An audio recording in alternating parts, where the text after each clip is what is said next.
So in my business, and I'd be really interested to hear how this works in yours as well, Amit. I don't work with competitor clients for a period of time that I'm working with a particular client. For example, I've got client A.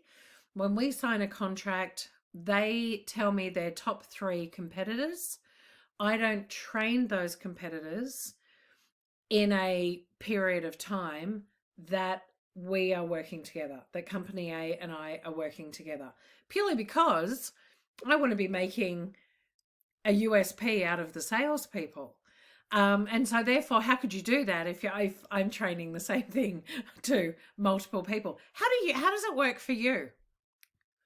Yeah, so in our framework of working, as I think I've shared in the past, we follow a 3D framework: Yeah. discover, deliver, and determine. It's an end-to-end support system. Yeah. So in the discover phase itself, we first try to understand from the leadership team what are the skill set gaps that they see in their Right. team, Yeah. and what is their business direction in the next 3 to 5 years' time. And then the next very important question is, who are your top three competitors? Yeah. And the purpose of this is two. One is that we start to research on their top three competitors. What are they doing? What Nice. great things they are doing where they're lacking, so we can include those in the bespoke training, content curation and delivery. Plus, consciously, we try not to work with them for the next 3 years. Right. And whether there is an agreement or not, some companies, I think very few companies have proactively come and asked us that, okay, if you are working for us, is it possible that for the next 1 year or 2 years or 3 years, you will not be working for our top three competitors? And we do agree to that, and we do sign an NDA and stuff like Absolutely. that. But then even if they don't ask us, it's our conscious responsibility that we don't work for their top three competitors for a certain period of time, mostly like 3 years, because our projects also are there to provide them consistent support. So it's just not one of training, but then also providing consistent interventions, short interventions, in order to ensure that what they learn becomes a part of their work DNA. Nice. And that kind of runs over 6 months to even sometimes 1 year.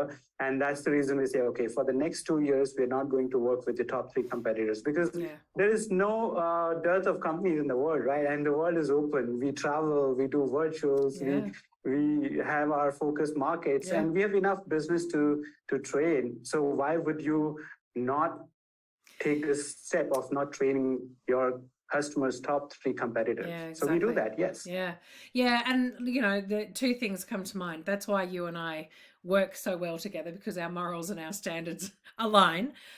But also, with that, I couldn't be okay training competition or competitors in the same piece that I'm training this particular company.